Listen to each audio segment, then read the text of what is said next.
అందరికీ నమస్తే అండి. ఈరోజు ఏపీడిఎస్సి ప్రిపరేషన్లో భాగంగా EVS third class first semester second lesson నుండి పార్ట్ 1 to 25 బిట్స్ నేర్చుకుందాం.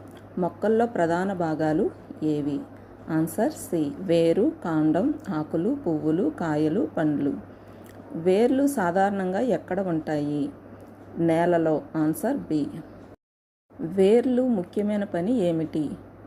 Answer B. మొక్కను నేలలో గట్టిగా నిలపడం. వేర్లు నేల నుంచి ఏమి గ్రహిస్తాయి? నీరు మరియు పోషకాలు. మొక్కకు ఆధారంగా నిలిచే భాగం ఏది? కాండం. కాండం ప్రధానంగా ఏ పని చేస్తుంది? నీరు, పోషకాలను ఇతర భాగాలకు చేరవేస్తుంది.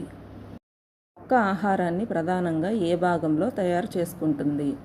ఆకులలో. ఆకుల ముఖ్యమైన పని ఏమిటి? ఆహారం తయారు చేయడం. క్రింది వాటిలో చెట్టు ఏది? మామిడి. వాటిలో చిన్న మొక్క హెర్బ్ ఏది? కొత్తిమీర. నేలపై పాకుతూ పెరిగే మొక్కలను ఏమంటారు? పాకే మొక్కలు.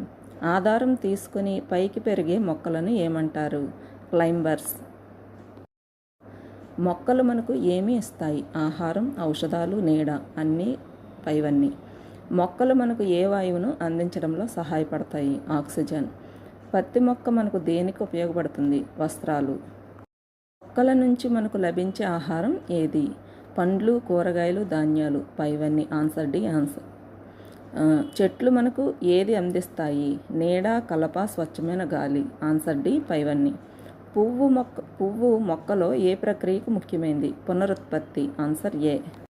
మొక్కలను ఎందుకు సంరక్షించాలి? అవి మనకు అనేక ఉపయోగాలు అందిస్తాయి. క్రింది వాటిలో మొక్కల నుంచి లభించనిది ఏది? ప్లాస్టిక్. Answer D.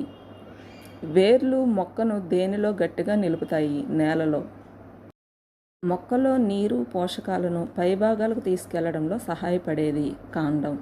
మామిడి మొక్క ఏ రకానికి చెందుతుంది? చెట్టు. కొత్తిమీర ఏ రకమైన మొక్కకు ఉదాహరణ? చిన్న మొక్క. మొక్కల వల్ల పర్యావరణానికి కలిగే ముఖ్యమైన ప్రయోజనం ఏది? గాలి స్వచ్ఛంగా ఉండేందుకు సహాయం చేస్తుంది. నా వీడియో కనుక మీకు నచ్చినట్లయితే లైక్ చేయండి, షేర్ చేయండి, కామెంట్ పెట్టండి. Thank you to all.